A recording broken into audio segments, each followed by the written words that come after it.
Здравствуйте все! Добро пожаловать на канал Магия Песка. Мои дорогие зрители, с вами, как всегда, ваша Ольга.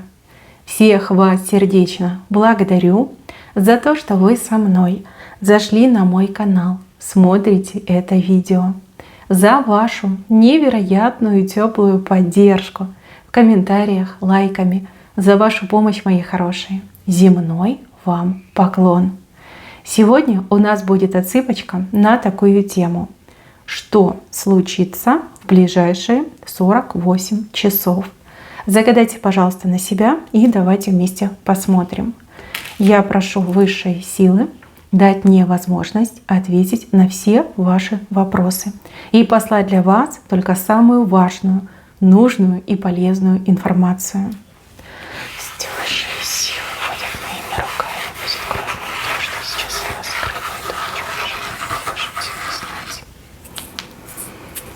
Так, мои милые, отсыпочка у нас общая. Пожалуйста, об этом не забывайте. Чужого не берите, но и свое не пропускайте. Итак, мои хорошие, давайте начнем с этого мужчины с рыбой в руках. Мужчина с правой стороны к вам идет. Это, возможно, ваш жених, ваш парень, ваш муж, либо взрослый сын. Рыба — это деньги. Деньги, либо какие-то дорогостоящие покупки. Человечек стоит буквально рядом с вами и протягивает вам эту рыбу. Ну, либо денег заработает, принесет и вам даст, ну, либо какую-то покупку дорогую для вас сделает. Но будет очень приятно, очень-очень приятно. Дальше, мои хорошие, показывают вас и в ваших руках нити. Нить — это управлять. Кем-то вы будете управлять какой-то ситуацией, управлять какими-то людьми. Либо вы берете на себя ответственность, ну, либо нет другого выбора, да, приходится. Для вас это будет очень неожиданно и будете очень сильно переживать. Но переживать вам не за что, вы человек грамотный, вы человек опытный, у вас мысли правильные, вы очень конструктивно мыслите. Смотрите. Сначала будет боязно, а потом прям понравится, вы прям увлечетесь. И вижу, что вы никого не обидите, а наоборот поможете. То есть управлять другими людьми для вас будет и приятно, и для людей полезно. Вот как-то так идет. Ну а если какая-то ситуация в ваших руках, я думаю, вы справитесь на все 100. Просто вот этот момент неожиданности немножечко будет волнительно пережить. Дальше, мои милые. Две лодки, одна маленькая, другая побольше. Та, которая побольше, подталкивает маленькую. Но это, скорее всего, вас кто-то подтолкнет, причем здоровски подтолкнет. Это могут быть как какие-то конкретные действия, так и слова, мотивирующие, например, слова. А может быть такие, знаете, слова даже с каким-то вызовом, что вот ты не сможешь, а вот я знал, что у тебя не получится, либо ты там не станешь. А вы такая, что? Сейчас я тебе все покажу. Да, какой-то человек сможет вас замотивировать, либо действительно подтолкнуть вас к вашей цели. Сначала будете злиться на этого человека, а потом поймете, что человек был прав.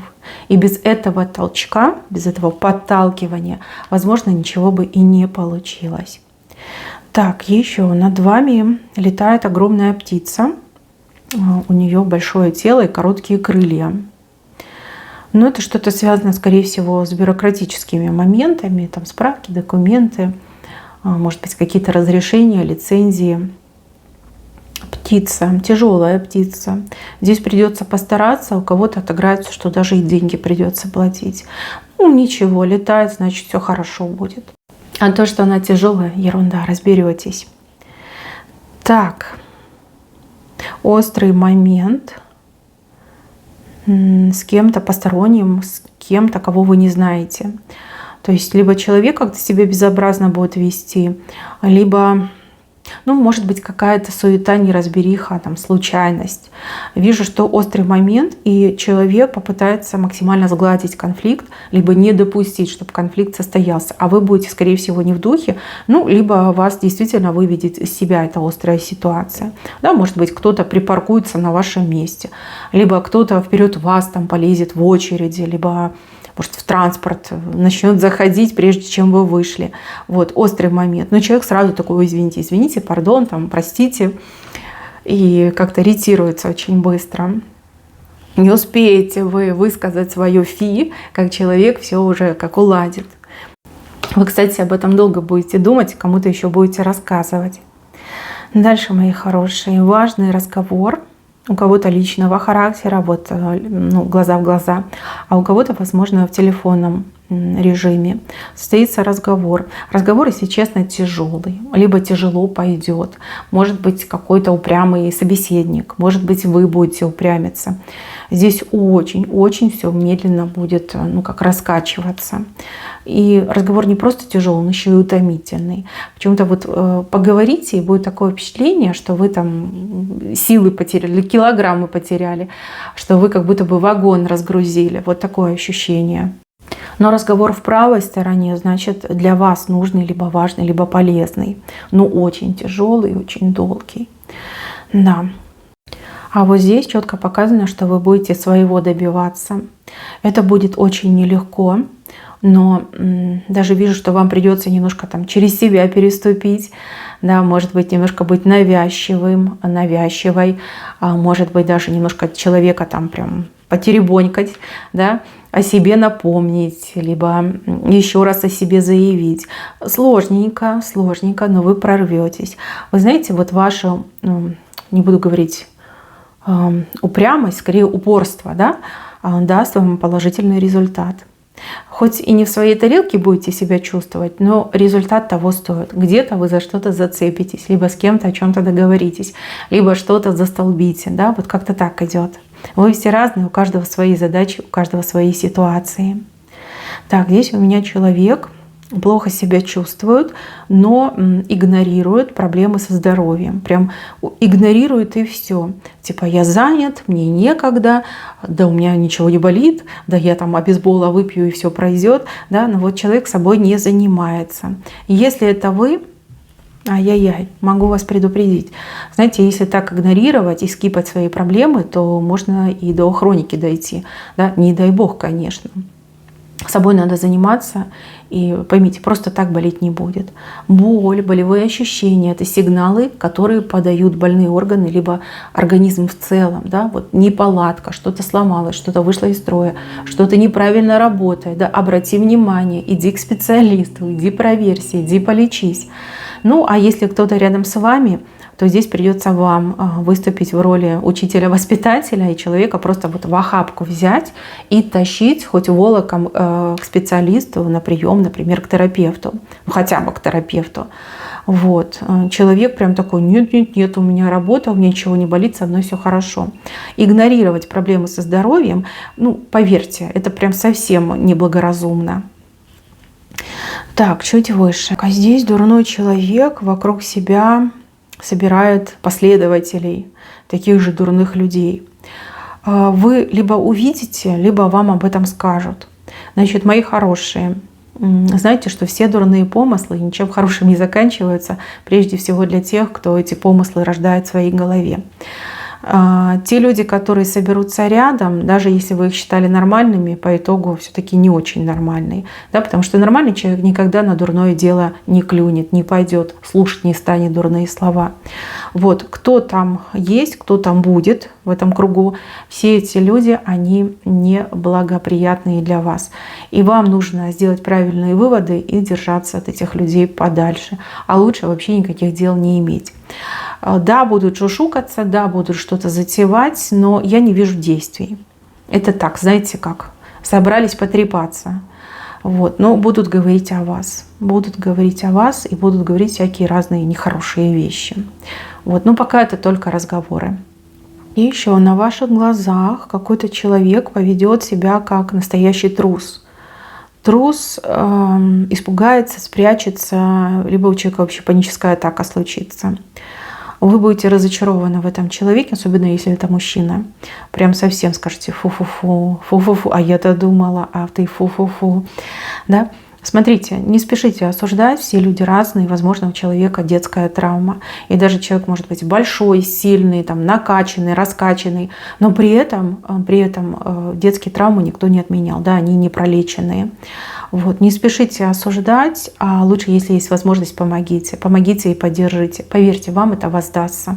Но осуждать не надо. Там есть серьезная причина. И когда вы эту причину узнаете, а вы ее точно узнаете, вы даже можете устыдиться, да, тем, что вот я себе позволила такие дурные мысли.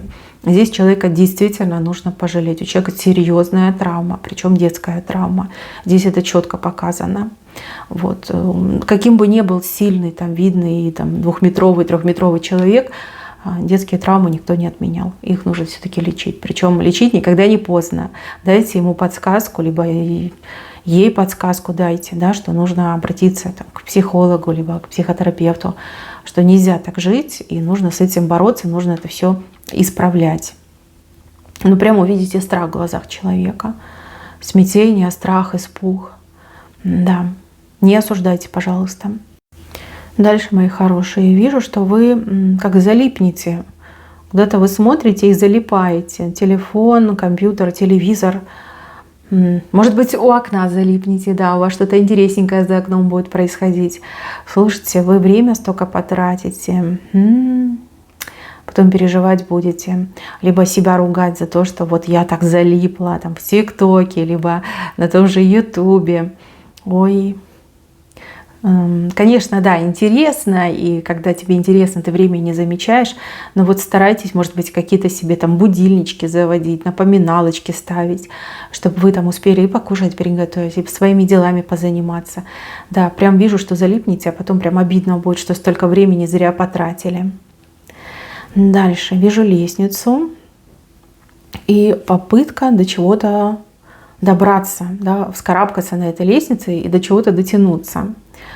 Попытка, конечно, не пытка, но сразу скажу, не с первого раза, либо лестница нужна подлиннее. Вы чем-то начинаете заниматься, доходите там ровно до середины, и потом такой назад откат идет. Ну, лестницы могут и знания показать, да, каждая ступенька как знание. И также, возможно, вам помощники нужны, да, без помощников не справиться. Вот подумайте об этом. Что-то не получится с первого раза, может быть, даже со второго раза не получится, может быть, даже и с третьего. Но надо будет подумать, крепко подумать и как-то справиться. У вас другого пути нет, это с правой стороны выходит. Вам это обязательно нужно сделать. Да? Обязательно нужно до чего-то важного дотянуться, либо что-то успеть закончить. Дальше волны. Дважды будете волноваться. Не могу сказать, по какому случаю, но это личное волнение. То есть волнуйтесь за себя, волнуйтесь за близких, волнуйтесь за свои дела. Волны небольшие, но остренькие. Знаете, вот как-то переполошились, да, немножко испугались. Ну, волнение, в принципе, не критично, но старайтесь избегать острых форм, да, длительного волнения старайтесь избегать. Ну и не переживайте, не волнуйтесь по мелочам. Ну вот дважды вы такая, ой, да, попереживаете, поволнуетесь. Так, еще Божья коровка у вас выходит, хороший знак, добрый. Вообще Божья коровка удачу обещает. Она у вас хоть и маленькая, но в правильном месте, в правой стороне. Да, вот прям повезет, либо удачка прилетит. Ну, маленькая, но все равно неплохо, да? Согласитесь, что даже маленькая удачка лучше, чем ничего. А здесь вас прям куницей показывают. Куница — это очень юркий, ловкий, смелый хищник. Да. Кто-то вас увидит, как будто бы вы куница, либо будет воспринимать, как будто бы вы куница. Ну, это не стыдно, это почетно. Значит, боятся, значит, уважают, значит, силу вашу признают. Возможно, человек вам в этом признается, так и скажет: ух ты, какая матерая, шустрая, да? Воспринимайте это как комплимент. Вот правду вам говорю. Здесь с правой стороны куница выходит, да, это все-таки будет комплимент. Здесь человек скорее как восхитится, скажет: ох, какая ты ловкая. Да, может быть, даже пример с вас будет брать. Так, детский вопрос с детьми, детские проблемы. Ну, кому-то придется в школу идти. Давайте так. не кривя душой, скажу как есть. Вот честно, придется идти в школу. Возможно, вызовут, возможно, какие-то проблемы в школе, возможно, там собрание школьное. Ну вот придется идти.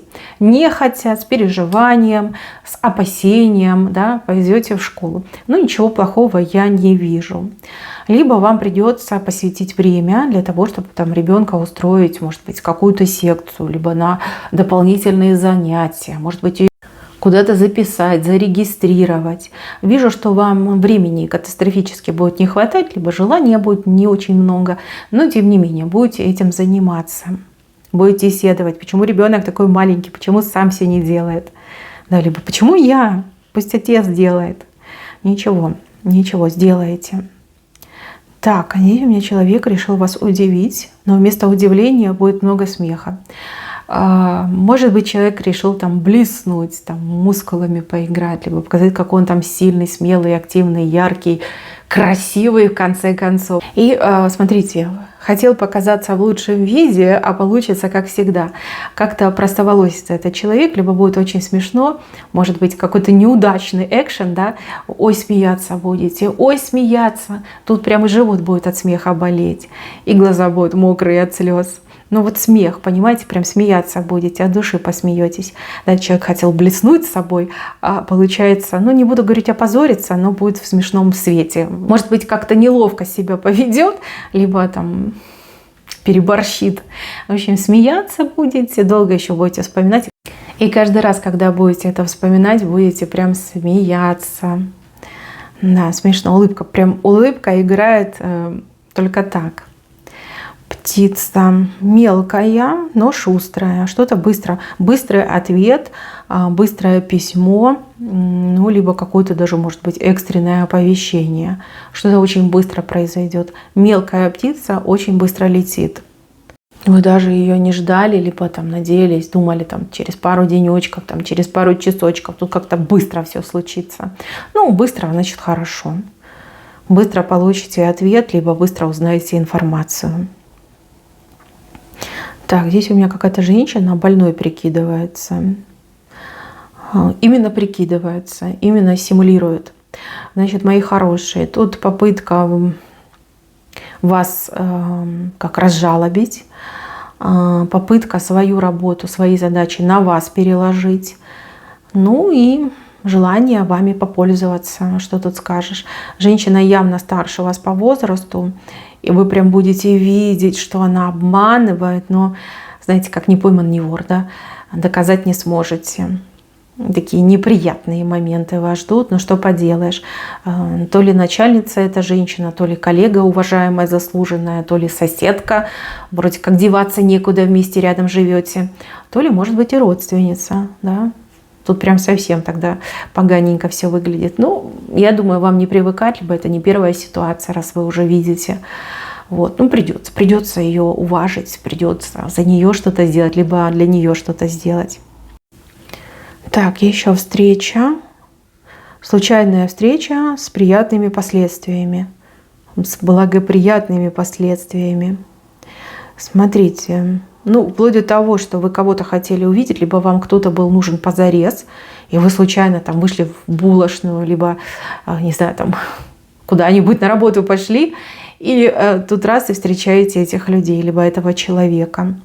Прям обрадуетесь, как говорят, на ловца и зверь бежит, да? Прям точно эта пословица у вас отыграется. Так, а еще вижу приятные слова от мужчины. Приятные слова. Не обязательно комплименты, да, что-то хорошее скажет, что-то желанное скажет. Прям порадует вас. И причем ничего не предвещает, либо вы даже как немножко друг на друга обиделись, а он раз такой вам говорит. Говорит то, что вы хотите услышать. Вы прям скажете: ох, мысли мои читаешь. Ну, и я вижу, что он от сердца будет говорить. Здесь не попытка вас ублажить, либо попытка вам там понравиться. Человек будет говорить от сердца, либо предлагать будет от сердца. Но это что-то приятное и теплое. Ну, вам точно понравится. Так, в самом венце показывают вас, и вы как будто бы растения сажаете, саженцы, либо рассаду. Чем-то таким занимаетесь.